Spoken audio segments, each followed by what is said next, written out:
귀한 말씀 생명샘이로다.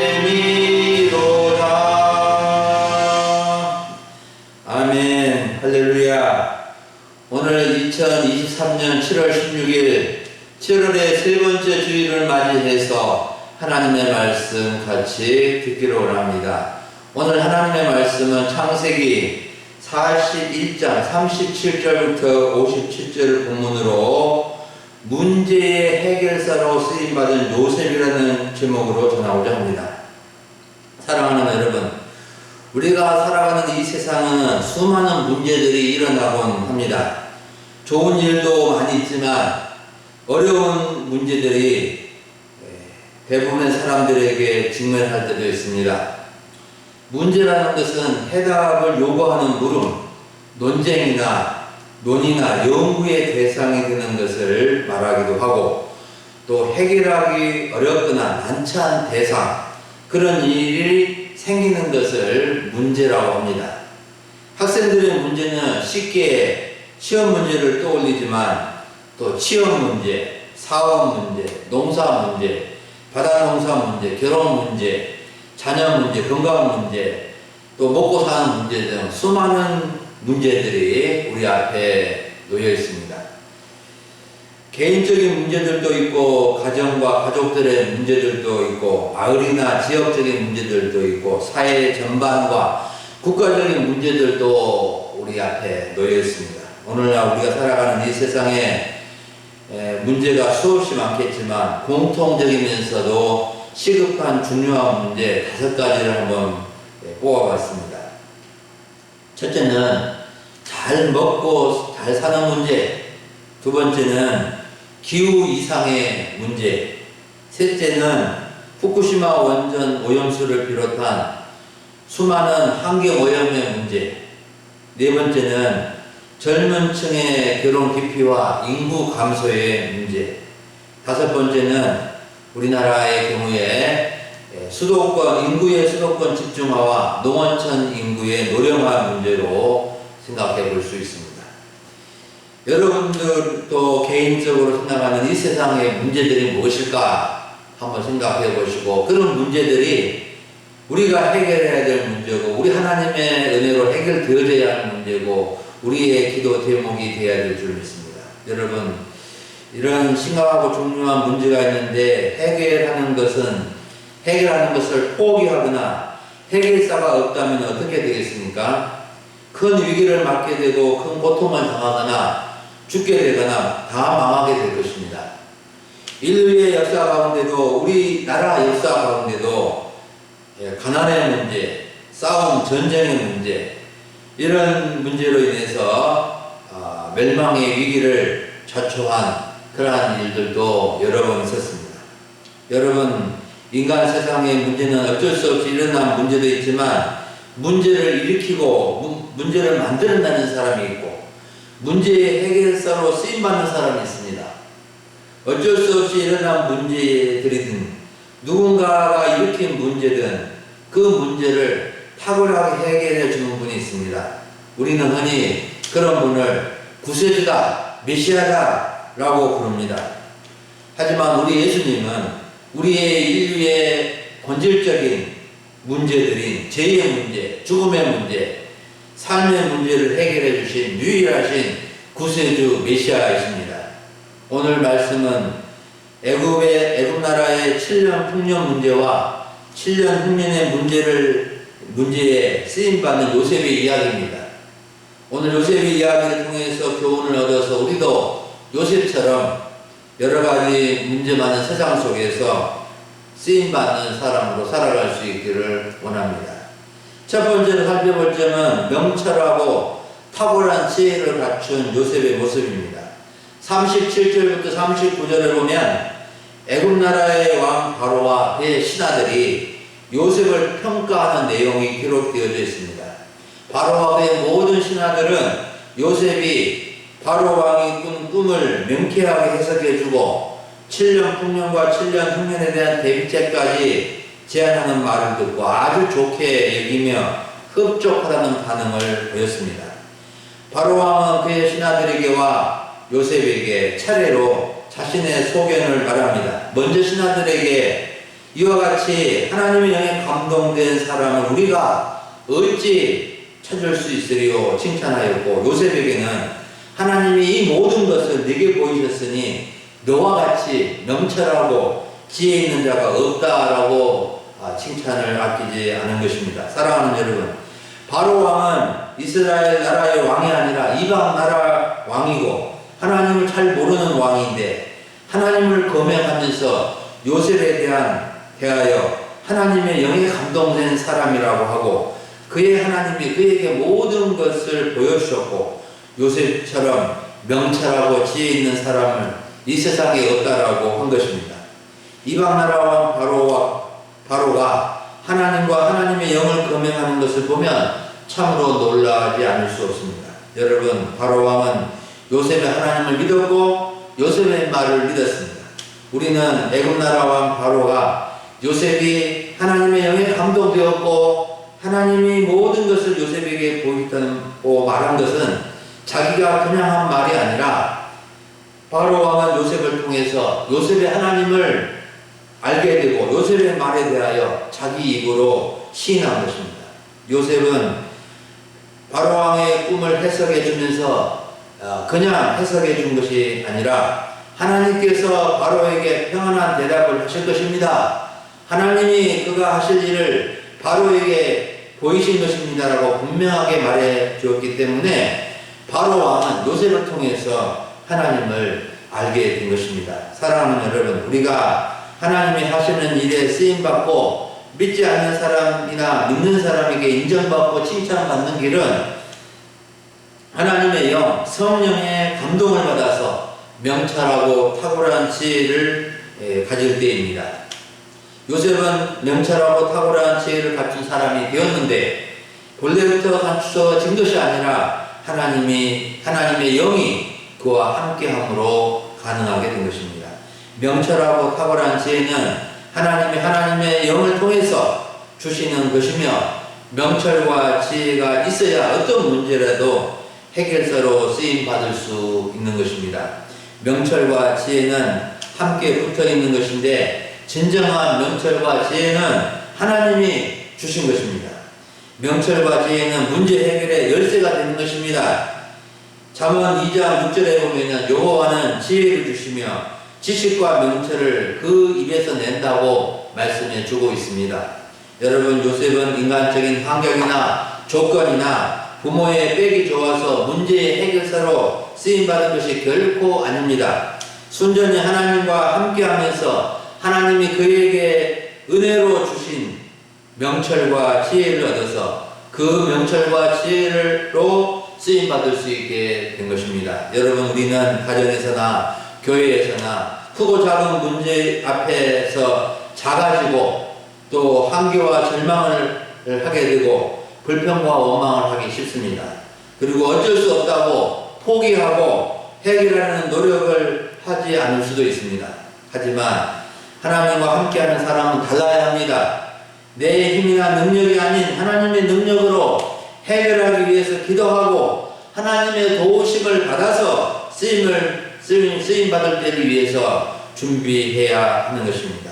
누구든지 하나님과 함께하는 사람은 나이와 상관없이 어떤 조건에 상관없이 하나님께 쓰임받고 문제의 해결사로 쓰임받을 수 있게 될 것입니다. 우리 금일소망교회 성도님들은 문제 많은 세상에서 문제의 해결사로 쓰임받는 하나님의 사람들이 되시기를 바랍니다. 두 번째로 살펴볼 점은 애굽 나라의 총리 자리에 앉은 요셉의 모습입니다. 40절부터 45절을 보면 요셉이 애굽 나라의 총리로서 세워지는 것을 기록해 주고 있습니다. 요셉은 나이 30에 애굽 나라의 총리 자리에 앉게 되었습니다. 애굽 나라의 왕 바로는 요셉이 하나님의 영에 감동된 사람이고 명철과 지혜가 있다는 것을 확인하고 가감히 요셉을 총리 자리에 앉히면서 그에게 큰 권한과 일을 맡기는 것을 볼 수 있습니다. 40절을 보세요. 너는 내 집을 다스리라. 내 백성이 다 내 명령에 복종하리니 내가 너보다 높은 것은 내 왕자뿐이라 라고 말씀해 주고 있고, 41절에서는 내가 너를 애굽 온 땅의 총리가 되게 하노라 그랬습니다. 42절에서 보면 자기의 인장반지를 빼어 요셉의 손에 끼우고 그에게 세마포 옷을 입히고 금사슬을 목에 걸어줍니다. 43절에서는 자기에게 있는 버금 수레에 그를 태웁니다. 44절에서는 애굽 온 땅에서 내 허락이 없이는 수족을 놀릴 자가 없을 것이라고 말해줍니다. 45절에서는 온 제사장 보디벨의 딸 아스낫을 요셉에게 주어 아내로 삼게 해 주었습니다. 사랑하는 여러분, 요셉이 얼마나 높은 자리에 앉게 되었는지를 짐작할 수 있습니까? 요셉이 앉은 총리 자리는 바로 왕 바로 밑에 있는 자리인데 그의 권한은 왕의 권한을 가진 것입니다. 바로 왕이 자기의 인장반지를 요셉에게 끼워준 것은 나라의 옥세를 맡겨준 것이며 자기의 버금 수레에 요셉을 태운 것은 왕의 전용차를 내어준 것이며 애굽 온 땅에서 요셉이 허락 없이는 수족을 놀릴 자가 없다는 것은 왕의 권한을 행사할 수 있는 이치라는 것을 말해주는 것입니다. 요셉이 애굽 나라의 총리가 된 것은 기적입니다. 요셉은 학벌이나 배경이나 경험이나 도무지 총리 자리에 앉을 만한 인물이 아닙니다. 30세 나이에 부모 형제도 없이 헬헬 단신으로 생명부지의 나라 애굽 나라의 종으로 팔려왔고 보디발의 가정 총무로서 있었던 이력과 감옥살이 이력과 감옥에서 사물을 본 이력 그리고 바로왕의 신하들과 바로왕의 꿈을 해석해 주는 것이 요셉의 이력 전부입니다. 그런데 당시 부자 나라이고 강대국인 애굽 나라의 실세 총리 자리에 앉게 된 것입니다. 누가 요셉을 총리 자리에 앉게 해 준 것입니까? 요셉이 잘나서 똑똑하고 공부를 많이 해서 출세를 해서 된 것이 결코 아니라는 것입니다. 요셉을 총리 자리에 앉혀주신 분은 끝으로 보면 바로 왕이지만 하나님이 하실 일을 위해서 하나님의 뜻을 이루기 위해서 앉혀주신 것입니다. 사랑하는 여러분, 우리는 자리에 앉혀주신 분이 하나님이시라는 사실을 알아야 하고 믿어야 합니다. 그 자리가 높은 자리이든 낮은 자리이든 그 자리에 앉게 해주신 분은 하나님이십니다. 여러분, 그 자리와 그 자리에 앉은 사람이 중요합니다. 그 자리와 그 자리에 앉은 사람이 일을 하게 되는 것입니다. 그런데 자리와 사람 중에서 더 중요한 것은 사람입니다. 자리는 좋고 높은데 그 일을 할 수 있는 사람이 준비되지 못하면 일은 이룰 수가 없는 것입니다. 우리는 각각 있는 자리나 앉혀준 자리에서 맡겨진 일을 잘 감당할 수 있어야 합니다. 목사는 목사의 자리, 장로는 장로의 자리, 권사의 자리, 안수집사의 자리, 집사의 자리, 성도의 자리, 각각의 자리가 중요한 것입니다. 하나님께서 맡기신 일을 감당하면서 하나님이 하시는 일을 하는 것이 문제 해결사로 쓰임받는 길인 것입니다. 우리 모든 성도님들은 자신의 자리를 소중히 여기며 그 자리에 합당하게 쓰임받을 수 있기를 간절히 바랍니다. 아멘. 마지막으로 살펴볼 점은 7년 풍년, 7년 흉년 관리의 해결사로 쓰임받는 요셉의 모습입니다. 46절부터 57절을 보면 요셉이 애굽 나라의 총리로서 애굽 나라와 주변 나라의 7년 풍년과 7년 흉년을 관리의 해결사로 쓰임받는 모습이 간략하게 기록되어져 있습니다. 요셉은 바로왕으로부터 모든 권한을 받아서 총리 생활을 시작하게 되었는데 요셉이 어떻게 총리 생활을 하면서 문제 해결사로서 어떤 삶을 살았는지 해결해 주는 부분이 세 가지로 정리되어져 있습니다. 첫째는 요셉은 애굽 온 땅을 순찰하는 총리였습니다. 여기서 순찰이란 말이 중요한데 순찰이란 두루 돌아다니면서 일어나는 일을 살피고 감독하는 것을 말합니다. 순찰이란 말이 45절과 46절에 두 번 사용됐는데 요셉이 총리 생활을 어떻게 했는지를 강조해 준 표현입니다. 요셉은 총리 자리에서 앉아서 보고만 받고 있지 않고 직접 현장을 찾아가서 살피고 감독하고 지휘하는 총리였습니다. 요셉이 총리로서 막강한 권력과 왕 같은 권력을 가지고 애굽 온 땅을 순찰하는 것은 결코 쉬운 일이 아니었을 것입니다. 그럼에도 요셉은 온 땅을 두루다니며 나라의 형편과 민심을 살피며 백성을 다스리는 좋은 총리로서 총리 생활을 한 것을 볼 수 있습니다. 두 번째로 7년 풍년을 잘 관리하는 총리였습니다. 드디어 7년 풍년이 시작되었습니다. 토지 소출이 심히 많게 되었고 요셉은 7년 풍년의 곡물을 거두어서 각 성에 있는 창고에 저장해 두었습니다. 7년 풍년에 얼마나 곡식이 많게 되었는지 49절에서 잘 알려주고 있습니다. 40절에서도 알려주고 있는데 쌓아둔 곡식이 바다 모래같이 심이 많아 세기를 그쳤으니 그 수가 한이 없음이었더라. 세상에 쌓아둔 곡식이 바다 모래같이 많아서 그 양을 파악하기 어려울 정도라고 기록해주고 있습니다. 사랑하는 여러분, 요셉은 애굽의 7년 풍년을 어떻게 관리를 하였을까요? 34절과 35절을 보면 나라 안에 감독관을 세워서 7년 풍년에 5분의 1을 거두어 들여서 각 성읍 창고를 지어서 쌓아두게 한 것입니다. 여러분, 풍년을 관리하는 것이 쉬울까요? 어려울까요? 어떤 사람은 흉년보다는 더 낫다고 할 것이지만 사람의 마음은 그렇지 않습니다. 갑자기 부자가 되고 로또에 당첨되고 잘 될 것 같지만 관리를 잘못해서 다 날려버리고 이전보다 못하는 경우도 있습니다. 우리는 잘 되고 형통하고 하고 또 선줄로 생각할 때 어려울 때 잘 안 되고 넘어질 때도 있다는 것을 알고 직복관을 관리하고 저축하고 겸손히 대비하는 지혜가 필요한 것입니다. 마지막 세 번째 7년 흉년을 잘 관리하는 총리였습니다. 50절부터 57절 보면 세 부분으로 구분되어 있는데 앞부분은 7년 흉년 들기 전에 요셉이 두 아들 므낫세와 에브라임을 낳은 기록이고 가운데 부분은 요셉이 7년 흉년을 관리하는 내용이고 마지막 57절은 요셉이 주변 나라에서도 흉년으로 기근이 심하여 애굽으로 식량을 사러 온 내용이 기록되어져 있습니다. 사랑하는 여러분, 요셉은 총리가 되어서 7년 풍년을 보내면서 하나님의 큰 위로를 받았습니다.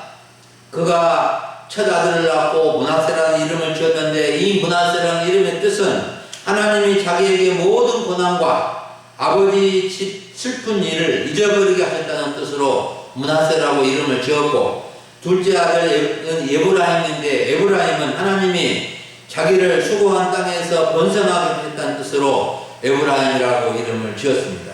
훗날 요셉의 두 아들 므낫세와 에브라임이 이스라엘 12지파 중에 두 지파가 된 것입니다.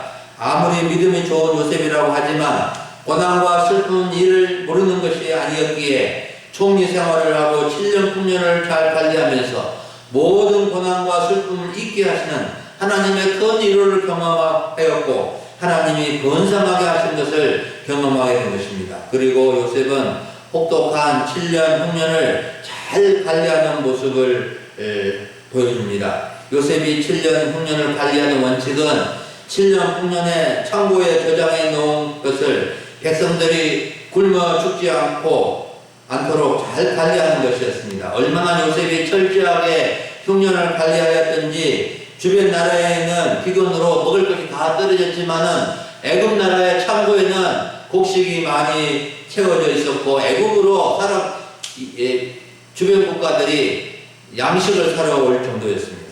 요셉이 7년 흉년 관리 회계서를 어떻게 하였는지 오늘 성경 본문에는 요셉이 모든 창고를 열고 백성들에게 식량을 팔았다고 기록하고 있는데 47장 13절부터 26절을 보면은 흉년이 계속 이어져서 흉년이 더 심해지고 심각할 때 어떻게 했는지까지 보여주고 있습니다.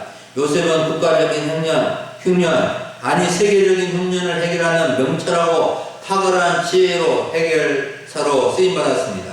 그는 비록 자기 백성이라 하더라도 무상 배급이 아니라 누구든지 돈을 받고 팔았고 돈이 떨어지자 가축을 받고 식량을 주었고 가축도 떨어지자 몸과 백성의 몸과 토지 값으로 식량을 팔았고 심지어는 토지를 백성에게 임대해 주면서 애굽의 새로운 토지법까지 세웠습니다.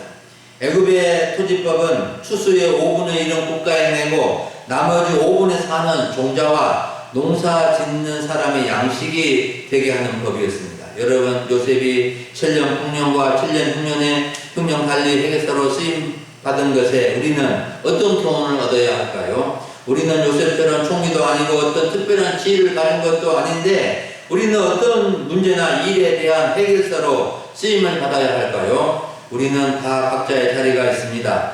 가정에는 부모의 자리, 교회에서는 직분의 자리, 또 마을에서는 또 각자의 자리가 있는데 우리는 있는 자리에서 맡겨진 자리를 해서 크고 작은 문제나 일에 대하여 해결사로 쓰임받을 수 있어야 합니다. 사랑하는 여러분, 오늘 오전에 우리는 문제 해결사로 쓰임받은 요셉이라는 주제로 하나님의 말씀을 들었습니다. 여러분, 우리는 하나님이 주신 명철과 지혜를 가지고 이 땅을 살아야 합니다. 다른 사람이나 자신에게서 나오는 명철과 지혜가 아니라 하나님에게서 나오는 명철과 지혜를 얻어야 합니다. 명철이라는 것은 총명하고 사리에 박다는 뜻이고 지혜란 사물의 이치나 상황을 제대로 깨닫고 그것에 현명하게 대처하는 방도를 말합니다. 명철과 지혜는 인간사의 여러 문제들에 대해서 해결할 수 있는 능력을 말합니다. 그러나 사람에게서 나오는 명철과 지혜, 하나님에게서 나오는 명철과 지혜는 근본적으로 차이가 있는 것입니다. 사람에게서 나오는 명철과 지혜는 오직 자기만을 위해서 사용하지만 하나님으로부터 나오는 명철과 지혜는 자신의 문제뿐만 아니라 주변의 문제, 국가의 문제, 사회의 문제에 대해서도 관심을 가지고 그것을 해결할 수 있는 명철과 지혜가 있게 되는 것입니다. 우리는 하나님이 주시는 명철과 지혜를 얻어서 자신의 문제나 일, 가정의 문제나 일, 교회의 문제나 일, 또 자신의 자리에 맡겨진 문제나 일을 해결하는 데 쓰임받을 수 있어야 하겠습니다. 우리는 7년 풍년처럼 일이 잘 되고 형통하고 수입도 많고 성공할 때도 잘 관리할 수 있는 지혜와 명철을 가져야 되겠고 7년 흉년처럼 힘들고 어려울 때도 잘 관리해서 문제 해결을 해주는 사람으로 쓰임받으면 좋겠습니다. 때로는 우리는 잘 알지 못하고 문제를 만들어낼 수도 있고 때로는 어떤 문제를 보고 답답하고 힘들어할 때도 있을 것입니다. 하지만 우리는 하나님과 함께하는 사람으로서 어디에서나 문제 해결사로 쓰임받으면 좋겠습니다. 사실 우리는 작은 문제 하나도 해결할 수 하기 어려울 때도 있습니다. 우리가 대단한 것 같지만 힘이 연약하고 무능함을 경험합니다. 하나님이 함께해 주지 않으면 우리는 우리의 어떤 문제도 해결할 수 없고 다른 사람의 문제도 해결할 수 없는 것입니다. 하지만 우리는 정말 하나님께서 주시는 명철과 지혜로 주심으로 쓰임받는 도구가 되는 것입니다. 우리가 문제를만 보면은 힘들고 불평하고 원망하기 싫습니다. 하지만 하나님께서 함께해 주심으로 하나님이 일하시고 하나님이 도우심으로 그 일을 해결할 수 있는 경험을 하게 되는 것입니다. 우리 소망교회 성도님들과 함께 예배하는 모든 성도님들이 요셉처럼 문제 해결사로 쓰임받을 수 있기를 간절히 축원합니다. 아멘. 기도하겠습니다. 하나님 아버지 감사합니다. 오늘 7월의 세 번째 주일로 드리게 도와주시고 하나님의 귀한 말씀을 듣게 해주시니 감사를 드립니다. 문제 해결사로 쓰임받는 요셉을 통하여 우리가 어떻게 하면 하나님 앞에 쓰임받을 수 있는 사람이 되는지 하나님 주시는 명철과 지혜를 얻어서 감당할 수 있기를 원합니다. 하나님 아버지, 문제 많은 세상에서 불평하고 원망하고 싸우고 다투고 그래야 해서 서로가 상처받고 아픔이 많은 이 세상인데 주여 불쌍히 여겨주셔서 어떠한 문제를 하더라도 정말 하나님의 은혜 아래서 해결할 수 있는 명철과 지혜를 허락해 주시기를 원합니다. 가정의 문제, 또 우리 세상의 문제, 교회의 여러 가지 문제와 일들을 하나님 주시는 명철과 지혜로 감당해서 하나님께 영광이 되고 또 우리가 복되고 아름다운 삶을 살아갈 수 있도록 도와주시옵소서. 감사를 드리옵고 우리 주 예수님의 이름으로 기도하옵나이다. 아멘.